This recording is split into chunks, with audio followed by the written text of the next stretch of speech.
Assalamualaikum. Waalaikumsalam warahmatullahi wabarakatuh. Mbak Binda, apa kabar hari ini Mbak Binda? Alhamdulillah sehat. Luar biasa, alhamdulillah Mbak Binda. Penjara juga sehat kan? Alhamdulillah luar biasa sehat Bun. Oke, hari ini waktunya kita kegiatan di program PGB Angkatan 7 Kabupaten Trenggalek sudah memasuki pendampingan individu ke-6 nih Mbak Binda. Luar biasa sekali. Semoga nanti sampai di akhir lokakarya 7 berjalan dengan maksimal, kemudian banyak membagikan praktik-praktik baik yang sudah berdampak, dan kuncinya juga satu, jangan sampai kita meninggalkan kolaborasi. Oke, alhamdulillah bisa dimulai Binda. Jadi pada pendampingan kali ini kita berfokus pada kegiatan refleksi hasil survei feedback panjenengan di 360 kemarin ya. Baik yang dari kepala sekolah, rekan sejawat, kemudian peserta didik. Yang ini juga sudah pernah kita lakukan pada saat pendampingan individu 2 ya. Luar biasa sekali. Kemudian nanti bagaimana perubahan dalam pembelajaran panjenengan selama 6 bulan sudah mengikuti program PGB ini. Kemudian nanti juga penilaian pemetaan aset yang sudah panjenengan lakukan bersama aktor-aktor yang terlibat. Kemudian nanti juga ada pembahasan bagaimana persiapan panen hasil belajar nanti di lokakarya yang ke-7 Bunda. Oke, siap Bunda? Siap. Alhamdulillah. Jadi berdasarkan hasil feedback 360, apa yang masih kurang baik atau perlu ditingkatkan Bunda? Yang masih perlu ditingkatkan di sana kan ada 4 kompetensi ya Bu. Jadi pengembangan diri dan orang lain, kemudian kepemimpinan pembelajaran, kepemimpinan manajemen sekolah, dan juga kepemimpinan pengembangan sekolah. Nah, dari keempat ini sebenarnya relatif ya alhamdulillah kalau dilihat dari hasil feedback itu ada perkembangan, maksudnya ada perubahan. Oke. Dan untuk yang perlu ditingkatkan lagi itu di bagian kepemimpinan manajemen sekolah dan juga pengembangan sekolah. Nah ini memang kan kaitannya harus langsung dengan UKS ya Bu ya. Apalagi ketika kita kan perannya saat ini masih sebagai seorang guru. Jadi untuk pengembangan manajemen sekolah dan juga pengembangan program sekolah itu memang dari kita sendiri harus benar-benar koordinasi dengan kepala sekolah. Jadi kalau kita sendiri itu memang kurang maksimal gitu. Jadi memang harus ditingkatkan terkait memang manajemen yang panjenengan rasa masih kurang itu kan kompetensi manajerial itu biasanya kan di leadernya itu memang dari peran kepala sekolah. Jadi di sini panjenengan tekankan atau kita garis bawahi jenengan kan perlu banyak sekali menggali informasi dari kepala sekolah ya. Luar biasa. Terima kasih Bu Winda. Kemudian untuk rencana kedepannya bagaimana untuk mengenai kompetensi yang sudah panjenengan miliki saat ini? Terkait dengan kompetensi guru penggerak ini kan memang kita sudah berada di akhir ya Bu. Tentunya dari semua yang sudah saya dapat itu harus terus saya konsistensikan dalam pelaksanaannya. Jadi tidak berhenti ketika program ini berhenti, tapi saya juga harus memiliki komitmen untuk terus melakukan praktek-praktek baik yang sudah ada sekarang, terus juga mengadakan refleksi yang mana yang harus diperbaiki, yang mana yang harus diganti seperti itu. Oke, jadi saya garis bawahi bahwasanya ketika nanti program ini sudah berakhir, memang panjenengan perlu komitmen dan menata dari niat kita pribadi sebagai guru bahwasanya tidak hanya terputus atau terhenti di sini ketika program itu telah usai, tapi justru memantik panjenengan untuk lebih berekspresi, artinya untuk lebih banyak praktek-praktek baik yang jenengan lakukan yang berdampak pada sekolah panjenengan, pribadi panjenengan maupun lingkungan di komunitas praktisi ngaten Bunda. Luar biasa sekali. Jadi dari situ saya bisa menyimpulkan bahwa panjenengan tidak hanya di program ini saja ketika mau bergerak, tapi bagaimana ketika bergerak kemudian berdampak pada orang lain. Jadi seperti itu saya yakin dari kegiatan-kegiatan di awal sampai sekarang ini panjenengan pasti bisa kemudian punya komitmen yang bagus untuk lebih optimal lagi meskipun nanti program ini sudah usai. Kemudian untuk meningkatkan kompetensi yang panjenengan miliki itu, siapa saja yang panjenengan libatkan, Bu Minda? Tentu saja seluruh komunitas sekolah, Bu. Karena kalau saya sendiri saja itu tidak akan menghasilkan hasil yang maksimal. Jadi kita harus melibatkan orang-orang yang ada di sekeliling kita. Ya kalau di sekolah terutama itu adalah rekan sejawat, terus meningkatkan kolaborasi, kemudian juga koordinasi komunikasi dengan kepala sekolah selaku pimpinan, kemudian juga dengan murid-murid sebagai aktor utama yang ada di komunitas ini. Jadi sangat mempengaruhi bagaimana saya mengembangkan kemampuan saya atau kompetensi saya di dalam bidang guru penggerak ini. Oke, luar biasa. Jadi Bu Winda kan semua yang ada di sekolah pasti terlibat ya. Bahkan memang yang menjadi proyeknya itu adalah peserta didik, karena nanti juga apapun yang kita lakukan itu kita harapannya kan yang berdampak pada peserta didik. Luar biasa sekali. Oke Bu Winda, terima kasih. Kita beranjak ke perubahan dalam pembelajaran. Kemudian setelah dengan menjalani selama kurun waktu 6 bulan nih pada kegiatan PGP ini, apa yang panjenengan rasakan yang berkaitan kompetensi panjenengan sebagai guru yang selama ini dari hasil-hasil baik rukol maupun pendampingan individu, baik lokakarya itu sama kompetensi jenengan sebagai guru di sekolah? Tentunya ada perubahan, terutama dalam hal cara pandang terkait dengan kompetensi pedagogik ya Bu. Kalau sebelum ikut CGP itu jujur saja Bu, saya terkait dengan filosofi KHD, kemudian terkait pembelajaran berdiferensiasi, pembelajaran sosial emosional itu seperti teori-teori baru ngaten loh. Meskipun sebenarnya kita itu guru sebenarnya sudah melakukan sebagian besar dari teori-teori itu, tapi ketika masuk di JGP itu seolah-olah ya Allah ini saja loh saya tidak tahu, padahal ternyata semuanya itu sudah terkonsep dengan sangat matang oleh dari tadi mulai dari modul 1 sampai dengan 10 itu. Kalau menurut saya kita sebagai seorang guru memang harus mengupayakan untuk bisa mendapatkan materi-materi ini luar biasa sekali, karena seperti di pelatihan-pelatihan lain memang ada, tapi tidak sedetail di guru penggerak. Maksudnya di guru penggerak itu dari segi konsep, dari segi penugasan, dari segi pokoknya kayak sudah tersusun matang gitu. Benar-benar kita itu digiring dari dasarnya, kemudian terus menengah sampai nanti poin akhirnya seperti apa gitu. Jadi jelas gambarannya. Oke, luar biasa Bu Winda. Jadi memang di sini penekanannya pada kompetensi pedagogik yang mana mungkin dari filosofi KHD sampai di pemetaan aset. Ini kan sebenarnya ada yang beberapa poin yang sudah kita lakukan. Namun mungkin perlu penekanan secara detailnya saja. Seperti ketika kita bagaimana cara kita memasukkan kompetensi sosial emosional itu dalam pembelajaran sehari-hari. Ternyata ada konsep yang kita pelajari dari modul itu, bahkan kan berarti ini masuk di ini masuk di ini. Jadi ketika sudah mendalami materi dari modul kemudian mempraktekkan menjadi aksi nyata itu kan lebih ada korelasinya ngerti. Berarti saya kurang ini yang perlu saya dekatkan ini ngerti.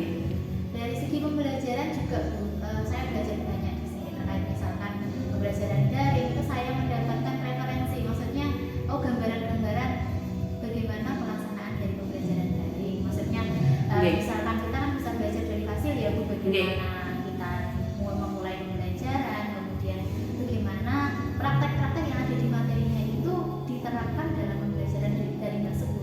Iya, ketika ada kesepakatan kelas seperti itu apa yang harus kita seperti seolah-olah selain kita itu dikasih materi, kita juga dikasih pembiasaan yang itu secara secara otomatis itu kayak merasuk gitu loh. Tidak hanya sekedar kita selesai guru penggerak sudah tidak ada maksudnya tidak ada yang bisa kita ambil setelahnya, tapi ternyata itu menjadi sesuatu yang menarik untuk terus kita ingat, untuk terus kita lakukan, dan tentu saja itu menambah kompetensi kita dalam pembelajaran itu sendiri dengan pengalaman yang berbeda. Jadi luar biasa, berarti jenengan sudah banyak mengambil pelajaran selama 6 bulan ini, manakah yang perlu saya tambah, manakah yang perlu saya tingkatkan. Terus kita sudah bisa tolak ukur dari diri kita, oh ternyata saya masih kurang pada pengembangan yang ini, seperti itu deh Bu Indah, luar biasa sekali. Kemudian berdasarkan yang jenengan alami perubahan diri yang terjadi pada murid selama program ini berjalan 6 bulan itu apa Bu Indah? Yang terjadi pada murid tentu saja motivasi belajarnya. Jadi ketika kalau itu guru penggerak itu kan kita memang guru itu digerakkan gitu untuk melakukan inovasi-inovasi di dalam belajar. Nah, misalkan kalau guru belajar di diferensiasi otomatis kan mereka juga terlibat. Jadi mereka juga mendapatkan pengalaman baru, kemudian juga motivasinya meningkat, kemudian juga JGP ini juga seperti wadah dalam hal kaitan misalkan program ya, misalkan program sekolah dalam kaitan lomba itu ternyata dengan ikut guru penggerak itu kita seperti mendapatkan cara-cara yang bisa kita lakukan untuk lebih membuat murid-murid ini bisa tereksplor kemampuannya, maksudnya bisa ikut dalam setiap lombanya, kemudian bisa menyuarakan suaranya, bisa memilih apa yang mereka sukai, kemudian juga turut merasa memiliki program tersebut gitu. Jadi tanpa ada paksaan yang memang didoktrin oleh guru itu ya. Jadi memang Oke, luar biasa. Jadi ini juga arahnya ke asesmen diagnostik. Sebenarnya murid kita itu apa yang disukai, apa yang mereka inginkan, kita kan bisa memetakan dari situ Mbak Widahnya. Setelah program ini berjalan dan hampir usai kan penjenengan lebih bisa memantapkan dirinya. Dan kemudian yang cukup memuaskan dari program ini apa Bu Ida? Adanya perubahan positif dari peserta didik itu, karena kan kita memang ini poin akhirnya kan yang kita harapkan peserta didik kita itu kita bisa belajar sesuai dengan kebutuhannya, sesuai dengan kepentingannya. Kemudian juga alhamdulillah respon anak-anak terhadap aksi nyata yang kita lakukan itu ternyata bagus, yang mereka senang melakukannya dan itu juga berdampak kepada mereka. Oh iya. Jadi ada perubahan nih Mbak Winda sebelum jenengan ikut program ini, ketika jenengan mengamati anak-anak di kelas atau yang jenengan ajar itu, dan setelah program ini berjalan kan pasti sudah ada perubahan yang sangat signifikan yang terjadi dengan rekan-rekan guru juga. Maksudnya ketika kita sering melakukan apa ya kan, kalau di JPP itu kan kita melibatkan semuanya ya. Ada kalanya kita melibatkan anak-anak, ada kalanya kita melibatkan rekan guru, dan itu seperti membentuk kolaborasi yang semakin dekat gitu loh. Kalau yang awalnya misalkan mau mengadakan kegiatan itu apa gitu kan ya, kalau tanpa alasan kan kita misalkan mau mengumpulkan bapak ibu guru, monggo kita misalkan ada sosialisasi apa, kalau tidak ada apa backgroundnya, oh ini mau acara ini gitu kan, kesannya kayak apa ya Bu, maksudnya untuk membuat mereka termotivasi turut di dalam kegiatan tersebut itu sulit. Ketika kita gabung di guru penggerak, kita dikasih itu, kita difasilitasi untuk itu, secara otomatis itu menambah kolaborasinya kita semakin erat untuk dengan teman sejawat juga, kemudian juga dengan anak-anak. Luar biasa. Jadi kita mampu memahami. Jadi setiap karakter orang itu berbeda. Bagaimana pemahaman kita, bagaimana korelasinya dengan kompetensi sosial yang kita miliki ketika kita harus memahami orang lain. Jadi seperti itu Mbak Winda. Kemudian yang cukup menantang dalam perjalanan jenengan belajar selama 6 bulan ini apa Bunda? Yang cukup menantang tentunya adalah motivasi. Motivasi itu kan seperti iman ya, naik turun. Iya. Iya juga bisa berubah-ubah juga. Iya, berubah-ubah tergantung bagaimana kita menyikapinya juga. Sekarang saatnya kita penilaian pemetaan aset yang sudah panjenengan lakukan kemarin bersama kepala sekolah, rekan guru, perwakilan wali murid, perwakilan dari murid, kemudian komite sekolah luar biasa sekali. Kemudian siapa saja aktor yang terlibat pada proses pemetaan aset tersebut, Bunda? Aktor yang terlibat tentu saja saya sendiri dulu selaku CGP, kemudian kepala sekolah, kemudian rekan guru, kemudian wali murid, dan juga perwakilan dari komite. Oke, luar biasa sekali. Kemudian dalam menemukan menemukan atau mengidentifikasi sumber daya yang ada di sekolah itu prosesnya bagaimana? Proses awalnya ya tentu saja kita kan karena melibatkan banyak aktor ya, banyak pihak. Itu proses awalnya saya menemui dulu Bu Kepala. Di sana saya mencoba untuk mengkomunikasikan terkait program yang ada di guru penggerak ini, bagaimana saya selaku CGP harus memetakan aset-aset yang ada di sekolah. Nah, di sini saya meminta izin terlebih dahulu, meminta pendapatnya dari kepala sekolah bagaimana tentang pelaksanaannya seperti itu. Kemudian di situ Bu Kepala menyetujui dan juga siap untuk mengajak seluruh komunitas yang ada di sekolah, dan juga nanti beliau juga terlibat dalam itu berapatnya dengan rekan guru dan juga wali murid dan juga komite. Oke, luar biasa sekali. Jadi memang di awal kita panjenengan mengkomunikasikan secara aktif dulu apa yang menjadi kebutuhan panjenengan ketika ikut di program ini dan apa saja langkah selanjutnya. Oke, terima kasih Bu Lina. Kemudian kendala atau tantangannya bagaimana dan cara mengatasinya bagaimana? Kendalanya ya karena memang kan kita banyak yang terlibat, banyak hal yang terlibat, itu kendalanya di beda pendapat Bu. Ada kalanya yang satu begini, yang satu begini. Kemudian untuk mengatasinya bagaimana Jenderal? Ya untuk mengatasinya ya kita dengarkan dulu pendapat masing-masing, kemudian pada akhirnya nanti kita serahkan kepada forum mana yang nanti menjadi keputusan akhirnya. Dalam mengambil hasil akhirnya kan kita juga harus mempertimbangkan mana suara yang lebih banyak, mana suara yang lebih maksudnya kurang, atau dan juga kita harus melihat dampaknya nanti ke depan seperti apa. Oke, jadi tetap menerapkan nilai-nilai musyawarah mufakat ya. Jadi intinya kita juga tidak berlaku egois, artinya kita tetap mendengarkan semua aspirasi yang masuk, karena namanya kita juga menyamakan persepsi untuk mencari jalan keluar dalam panjenengan memetakan aset tersebut. Kemudian setelah panjenengan berhasil mengidentifikasi, apa perasaan panjenengan itu? Merasa lega dan bersyukur Bu. Ternyata di sekolah kita yang kadang kan kita menganggap sekolah ini tidak punya apa-apa, kadang kan gitu ya Bu. Iya, kita kan biasanya fokusnya itu kelemahan. Iya, kadang kita terlalu fokus dengan apa yang dimiliki oleh sekolah lain. Wah, sekolah itu punya ini. Iya, betul. Dan kita memandang sebelah mata sekolah kita sendiri, itu kan kadang bisa terjadi ya Bu ya.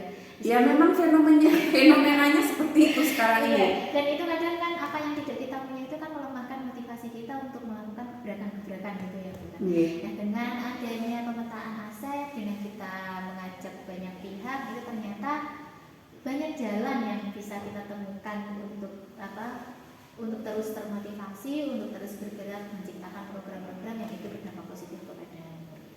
Oke, luar biasa. Kemudian dalam menentukan sumber daya sekolah itu pertimbangan jenengan itu apa?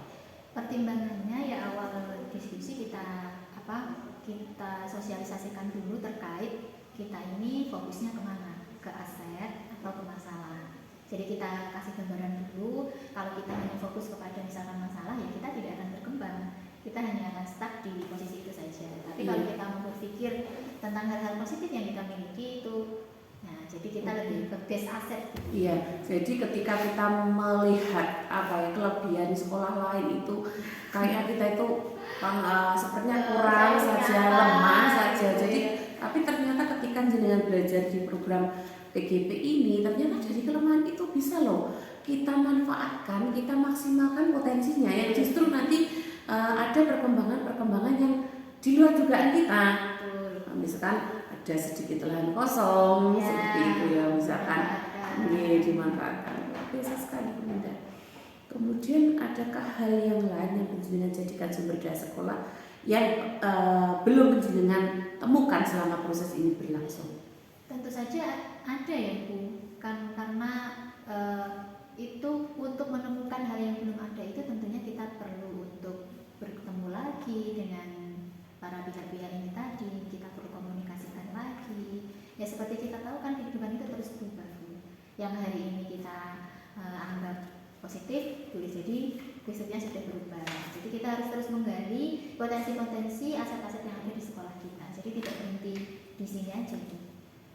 Oke, luar biasa. Jadi tetap saja panjenengan bergerak meskipun nanti juga di dalamnya terdapat tantangan, kendala, tapi intinya akan tetap berkolaborasi. Bagaimana proses panjenengan dalam menemukan atau mengidentifikasi sumber daya yang ada di sekolah panjenengan, karena kemarin sudah melakukan diseminasi bersama kepala sekolah, rekan sejawat, ada perwakilan wali murid, komite, kemudian juga ada kepala sekolah.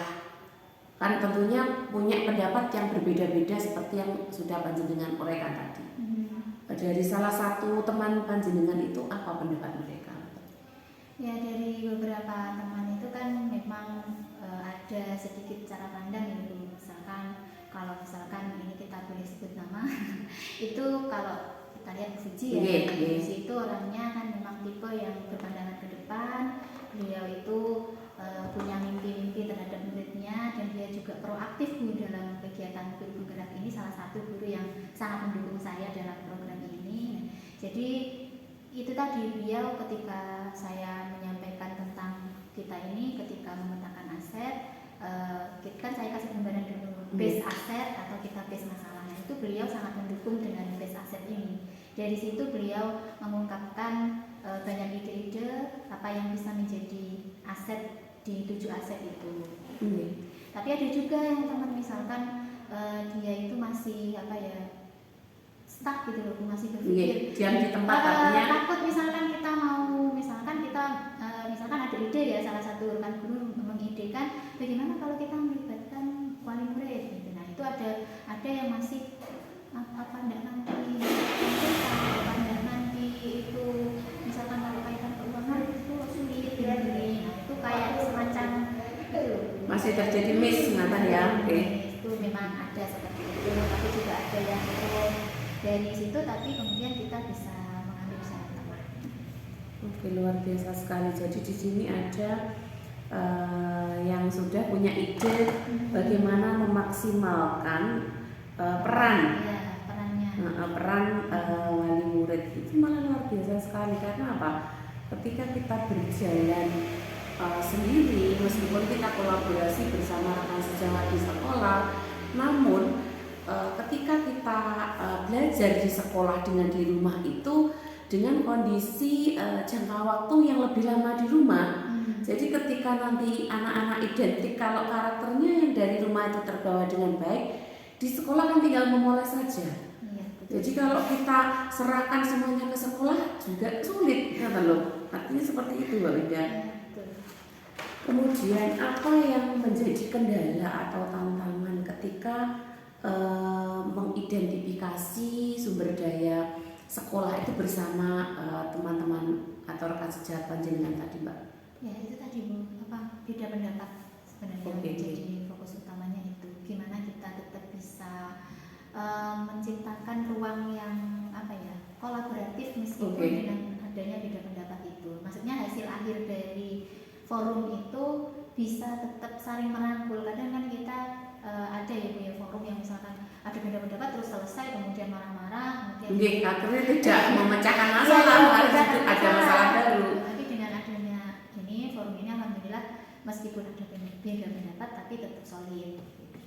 Oke, luar biasa sekali, terima kasih. Nah, sekarang kita menginjak pada poin D, Bu Winda, terkait dengan persiapan panen hasil belajar. Nanti kita akan melakukan kegiatan panen hasil belajar itu 2 hari, tanggal 8 dan 9, yang mana tanggal 8 itu kita di kelas belajar kelas besar, kemudian nanti di tanggal 9-nya kita sudah pameran hasil belajar panjenengan, yang mana di situ fix atau murni apa yang jenengan pamerkan itu adalah hasil yang fix dari kegiatan di program guru penggerak yang panjenengan lakukan, berbagi praktek baik, yang mana nanti di situ panjenengan lebih ke prosesnya. Kalau misalkan ada produknya lebih bagus lagi, tapi kita di sini penekanannya lebih pada prosesnya. Jadi murni memang hasil kerja keras panjenengan selama mengikuti program ini. Kemudian di sini persiapan panjenengan di Loka 7 nanti, kalau boleh saya tahu secara gambaran atau garis besarnya bagaimana, Mbak Winda? Sejauh ini persiapannya ya kita sering mengadakan koordinasi dengan satu kelompok, Bu, karena bagaimanapun nanti panen karya itu kan sifatnya kolaborasi ya, tim. Iya. Jadi ya sering mengadakan kolaborasi. Nah, kalau Secara daring ya? Ya, secara daring. Saat ini tahapnya kita alhamdulillah sudah sampai pada menemukan konsep Bu. Kita nanti karena temanya yang dari Fasil ya, dari panjenengan itu kemarin kan kebinekaan. Jadi berdasarkan tema kebinekaan itu kami insya Allah akan mengusung konsep adat kejawen itu Jogja. Jadi nanti rencananya mulai dari stand itu kami desain dengan adat Jogja, Jawen, kemudian nanti juga pernak-perniknya yang ada di dalam, kemudian juga hasil karya kita atau bukti nyata kita selama menjadi JGP itu juga dikonsep berdasarkan adat kejawen juga. Kemudian untuk seragam nanti juga itu kan nanti supaya lebih, karena memang sistemnya kolaborasi ya Bu. Jadi seragamnya nanti juga insya Allah itu juga ada Jogja. Berarti itu di hari kedua ya? Iya, hari kedua Bu. Untuk yang hari pertama nanti biasanya kan ada keseragaman tersendiri dari pihak pelaksana. Semoga saja di hari ke pertamanya nanti kita bisa menggunakan seragam kelas kita. Jadi ada ciri khas masing-masing. Di situ kemarin saya punya gambaran yang untuk ditampilkan di kegiatan pameran itu juga ada kolaborasi bersama satu kelas itu membaca puisi, yang mana puisi dari hasil karya panjenengan yang sudah di ISBN kan, tapi dengan background dari wilayah masing-masing. Misalkan kalau panjenengan dari Watu Limo itu di 360 atau Pak Piannya nanti ngambil di Pantai Mutiaranya, kemudian Pak yang dari Munjungan di Pantai Belado, yang dari Kampak nanti di mana. Jadi di situ kita juga ada bagaimana kita memperkenalkan, oh ternyata Watu Limo itu ada loh tempat yang estetik yang perlu dikunjungi, yang untuk bahan pembelajaran bersama anak-anak dan tidak jauh harus keluar kota dengan budget yang seminim mungkin. Kemudian di sana ternyata ada loh apa-apa sumber daya alam yang bisa dimanfaatkan, misalkan pasir putihnya, kerang-kerangnya, kemudian bagaimana nanti ketika pembelajaran menggunakan katakanlah air tawar itu yang bagaimana, air laut itu yang bagaimana, itu kan juga di sebuah konsep yang oke, luar biasa. Kemudian untuk yang panjenengan pamerkan, kira-kira gambarannya di panel hasil belajar itu nanti seperti apa Bu Winda konsepnya kalau dari hasil dari panjenengan tadi malam? Konsepnya karena itu kan memang kita ditekankan untuk menampilkan hasil karya kita, bukan murid, tapi hasil karya kita selama pembelajaran selama 6 bulan ini berdasarkan ada 10 modul itu. Nanti insya Allah kita rencananya akan membagikan praktek baik yang sudah kita lakukan itu dalam bentuk berbagai media, seperti misalnya video, jangan lupa ada barcode-nya nanti untuk video, kemudian juga foto, kemudian juga dokumen-dokumen, kemudian juga infografis atau juga poster, kemudian juga explainer itu. Nah jadi nanti insya Allah tuh kita buat itu juga ada souvenir nanti untuk para pengunjung juga. Oke, luar biasa sekali Bu Winda. Kemudian materi yang akan dibagikan pada panen hasil belajar nanti akan saya bagikan bagaimana rambu-rambunya juga. Kita juga perlu penguatan lagi karena nanti kita juga akan ada koordinasi lagi bersama teman PP di angkatan 7 ini untuk mematangkan secara finishnya itu bagaimana. Kemudian nanti untuk kelas-kelas yang terpilih menjadi 3 orang guru atau 3 orang CGP yang berbagi praktik baik itu nanti kan memaparkan tayangan atau PPT-nya. Jadi nanti kita juga belum fix siapa nanti yang ketika seleksi itu mendapatkan tugas itu, tapi saya mohon untuk semua peserta itu juga menyiapkan diri. Artinya ketika kita nanti dapat jatah seperti itu, kita juga sudah harus siap. Bagaimana nanti praktek baiknya, bagaimana ketika ada masukan-masukan atau pertanyaan dari pengunjung, kita juga sudah harus siap semuanya. Tapi yang penting seperti itu tadi malam ketika kita daring tadi malam saya sampaikan, memang di 2 hari itu memang jenengan perlu menyiapkan stamina yang benar-benar prima, karena setelah di hari 1 itu mungkin jenengan bisa-bisa tidak pulang untuk menghias stand itu, ngoten lho. Jadi sebaiknya tidak pulang pulang. Oke, jadi kan memang perlu progres yang apa ya, yang harus saya bawa, jangan sampai ketinggalan, jangan sampai ada yang ngoten. Jadi saya harapkan tetap berkolaborasi dan tetap kita mendengarkan pendapat satu sama lain, menghargai pendapat orang lain, dan apapun hasilnya pasti kita menggunakan bagaimana musyawarah mufakat itu diambil.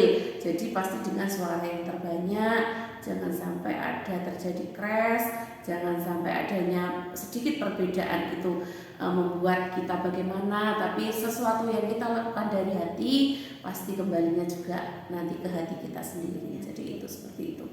Nah, oke, sekarang kita sudah bagian akhir pendampingan.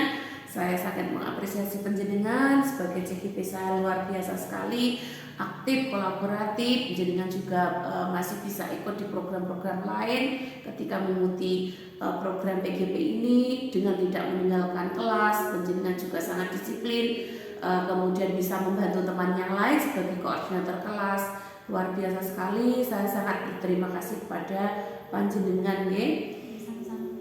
Kemudian saya terus melakukan dorongan atau motivasi panjenengan untuk tetap melakukan perubahan atau perbaikan-perbaikan dalam pembelajaran panjenengan di kelas, yang mana memang pemetaan kita adalah kebutuhan anak, kebutuhan siswa, dengan tidak ada paksaan, tapi lebih apa yang kita pelajari selama ini yang mendorong kita menjadi guru penggerak, yang menjadi among, yang menjadi pamong, yang menuntun, bukan hanya menuntut seperti itu. Jadi anak-anak itu bagaimana perasaannya itu selalu dihargai, sekecil apapun diapresiasi, ingat loh, tidak harus ketika apa-apa